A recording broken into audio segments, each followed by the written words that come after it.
I opened the door to my warehouse and froze.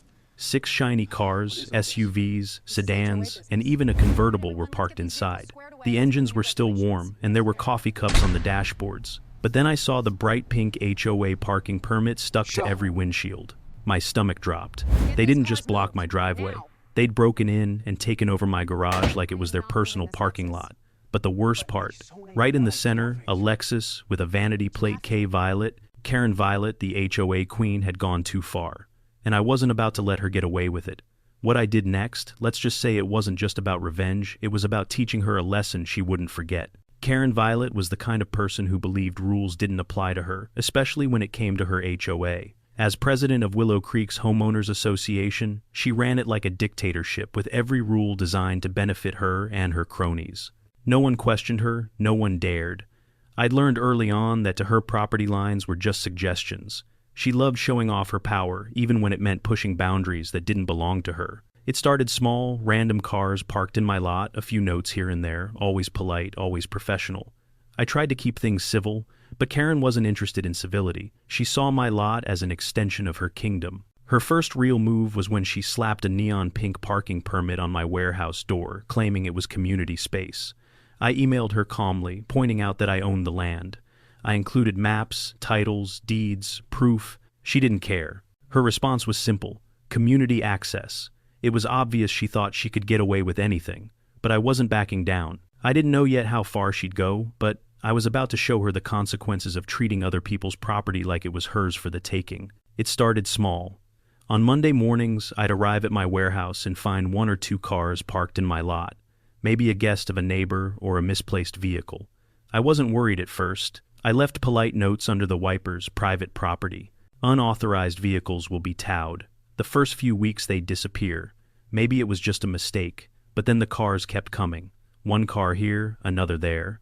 On HOA meeting nights, the lot was full. BMWs, Hondas, Teslas, all taking up the spots meant for my delivery trucks.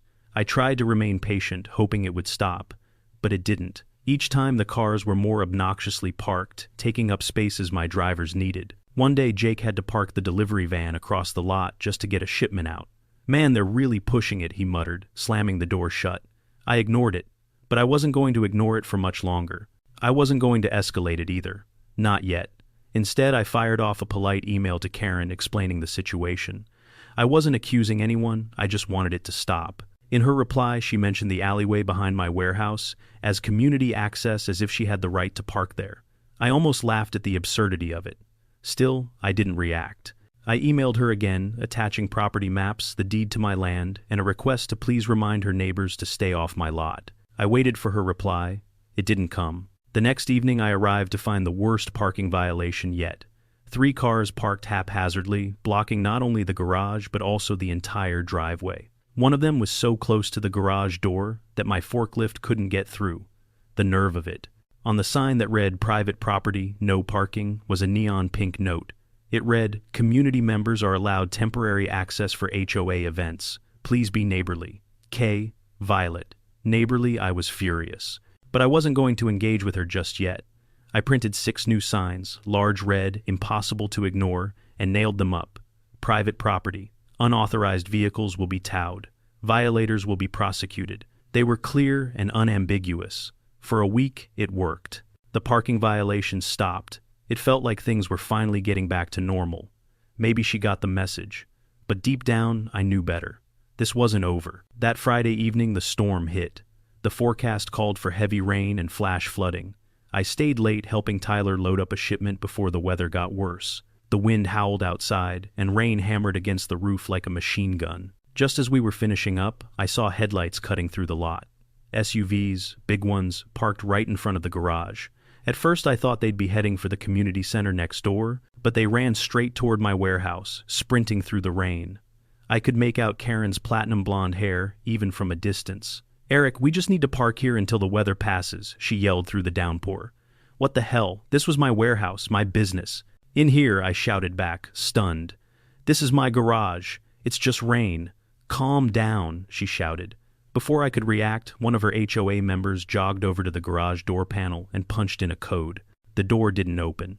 So they did what any sensible person would do in the middle of a thunderstorm. One of the guys grabbed the handle and they forced it open. I stood there, soaking wet, watching as they parked the SUVs inside my garage. They just rolled in like they owned the place. My fists clenched, but I didn't say a word. Tyler whispered from behind me, boss, are we supposed to stop them? I looked at him, calm but seething with anger. No, let them finish. I didn't argue. I didn't shout. I wasn't going to waste my breath. But I knew one thing for sure: if they thought they were going to get away with this, they had another thing coming. The next morning, the same SUVs were still sitting in my garage. The door was half open, water pooling around the edges, and Karen's precious Lexus gleamed in the center. This wasn't just parking anymore. It was trespassing, plain and simple. I didn't waste time. I printed out the deed and the property map again, showing exactly where my land ended.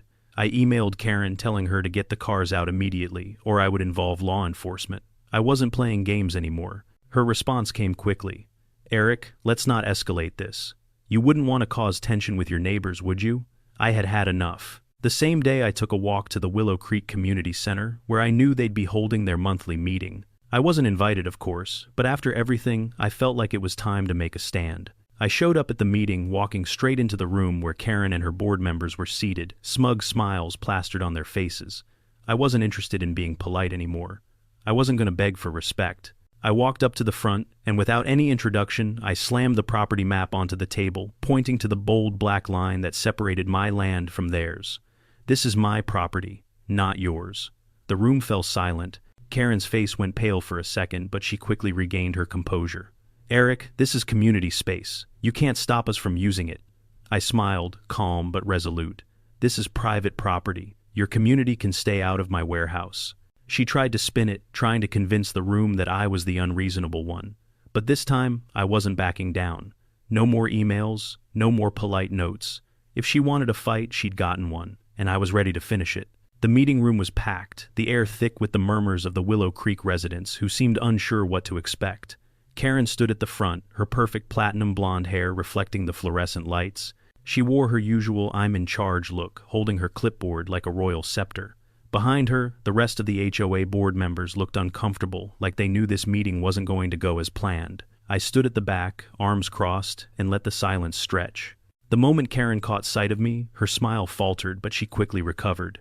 Eric, she said, her voice sweet but clipped. What are you doing here? I'm here to talk about the ongoing issue with my property, I said, my voice calm but firm. I wasn't here to argue. I wasn't here to beg. I was here to end this. This is a private meeting for HOA members, Karen snapped, but there was a flicker of uncertainty in her eyes. Yeah, I know, I said, stepping forward. But considering half your members' cars are parked in my garage, I figured I'd qualify as a guest. The room went silent.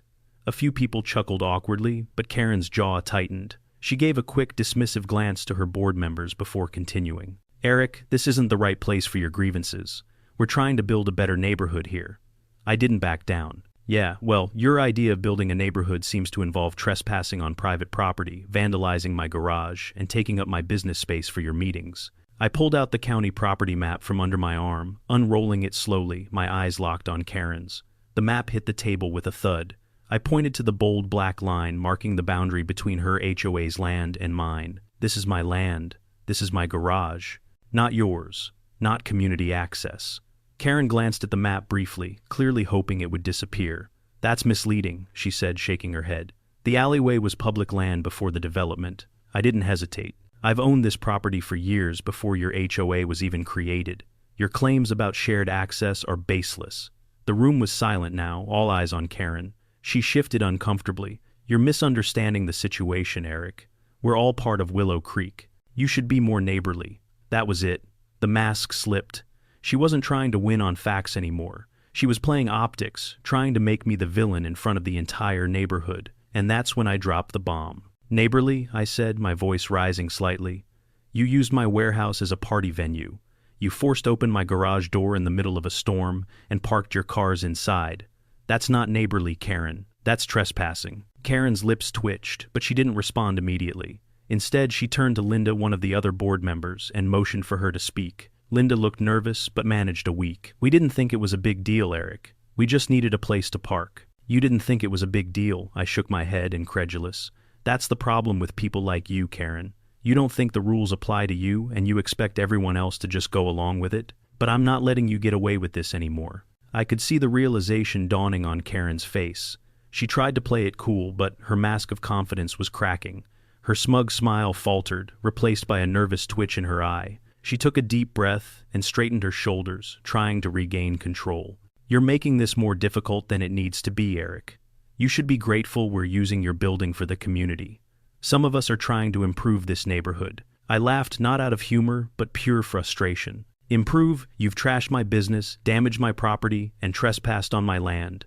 And now you're trying to tell me I should be grateful." A voice from the back of the room, probably. "Mark," her vice president chimed in with a smirk. "You should really calm down, Eric. It's just a couple of cars. It's not the end of the world." I turned to him, my patience running out. "You want to talk about the end of the world? Try running a business and having your customers' deliveries blocked every day by people who think your property belongs to them. I'm done with nice, Mark. You want to see how serious I am? Here it is. If one more of your cars parks in my lot, I'll have it towed. Period. I'll call the cops and you'll have a court date on your hands." The room fell silent again. Karen's face flushed with anger, but she couldn't argue. She had no ground to stand on. "You can't tow community members," she spat. "You'd need permission from the board." I leaned forward, locking eyes with her. "Your little board doesn't have any power here. Not anymore." The tension in the room was palpable. Karen glared at me, but I could see her defeat starting to sink in. She straightened her blazer, trying to hold on to the last shred of her control. "You'll regret this, Eric. We'll make sure of it." I stood up, not giving her a chance to speak further. "No, Karen, you'll regret this. You just don't know it yet." I turned and walked out, leaving the board members in stunned silence behind me. The battle had just begun, but I was ready. The next few days were quiet, too quiet. I watched the Willow Creek neighborhood from my window, waiting for the storm to break. The HOA had always made things feel tense, like walking on eggshells in your own space. But now, with the cards on the table, things started to shift. The once iron-fisted control of Karen and her HOA members began to unravel. When I walked around the neighborhood, I noticed something strange. There was no measuring grass height, no one was keeping track of mailbox colors, and people weren't looking over their shoulders to avoid Karen's wrath. Without her HOA guidance, the place started to feel like it should have all along, like a neighborhood again. Jake, Tyler, and Monica had all pitched in to help, gathering everything we'd need to secure the warehouse. And while my warehouse was no longer a battleground, the small victories felt satisfying. It wasn't just about the garage anymore. It was about reclaiming my right to exist in a place where people respected boundaries. I drove past the community center a couple of times, and to my surprise, the Willow Creek HOA sign was gone. It wasn't just the board that was crumbling, it was the entire foundation of Karen's little kingdom. I didn't know who made the decision, but the HOA had officially been voted out. By the time I heard from Rachel, my lawyer, it was clear that Karen's HOA was finished. The legal fees, the property damage, the emotional distress she tried to claim, all of it had backfired. The judge ruled in my favor, and the HOA was responsible for paying not only for the damages, but also for the lost business due to the disruption they'd caused. Rachel kept me updated as the legal process unfolded. Karen had tried to contest the judgment, but it was useless. The police report, the photos, the documented violations, it was all ironclad. The county assessor's office had confirmed that my warehouse was built years before the HOA existed. They couldn't touch it. They couldn't even claim the alleyway. Karen's last-ditch effort to paint herself as a victim fell apart faster than she could say community access. It didn't end there, though. Karen had racked up fines for trespassing, tampering with my property, and the damages to my garage door. I didn't want to see her face again, but I couldn't help but enjoy the satisfaction of knowing that her arrogant, entitled reign had finally come to an end. She had to pay for every inch of that mess. A few weeks later, word spread that Karen had sold her house and was leaving Willow Creek. No one knew exactly why. Maybe it was the legal fees, maybe it was the community turning against her, but I wasn't going to ask. I had no interest in her sob story. Instead, I sent her one final email, a simple note that made me smile as I typed it. "Karen, thank you for the update. I genuinely hope you find peace wherever you move next. P.S. Don't forget to check the garage before you leave." I hit send and felt a sense of closure wash over me. For all her bluster, for all the chaos she'd caused, Karen had never once respected the idea that boundaries existed for a reason. She learned the hard way that not everyone is willing to bend when it comes to standing up for what's right. When I pulled into the warehouse parking lot the next morning, Jake was already there grinning. "Boss, you won't believe it. I saw Karen's Lexus parked across the street this morning. She looked like she was about to have a heart attack." I chuckled. She always did think she could get away with anything. As I walked into the warehouse, I felt a shift in the air. It wasn't just the emptiness of the space that made it feel different. It was the absence of the constant tension, the feeling that someone was always watching, judging, or enforcing rules that didn't apply to me. For the first time in a long while, the place felt like my own again. Business picked up. My new security system was installed, and I started looking into expanding the warehouse. It wasn't just about taking back control, it was about finding peace again. Months later, I saw the final nail in Karen's coffin. Word spread that the Willow Creek HOA had been completely disbanded. The board had dissolved, and with it all the petty rules and power struggles. No one was measuring lawns anymore. People were finally free to be neighbors instead of enforcers. Even Linda, who had once been Karen's loyal follower, found herself apologizing to me in passing. She and her husband had decided to leave the HOA behind as well. In a way, it felt like a collective exhale from the entire neighborhood. Jake and I joked about it one afternoon while unloading a shipment. "You really think she'll come back?" he asked. I shook my head, smiling. "No, she's done.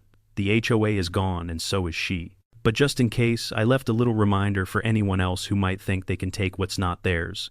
I glanced at the new sign I'd ordered mounted firmly on the front of the warehouse private property. "Trespassers will be locked in." Jake laughed. "Now that's what I call a permanent solution." I grinned, watching the neighborhood around me breathe easier, free from the weight of Karen's rules. Sometimes the best revenge isn't the loudest or the messiest. Sometimes it's just about standing your ground and letting someone else feel the consequences of their own arrogance. And with that, I felt the sweet satisfaction of knowing that the quiet victory I'd earned would always be mine.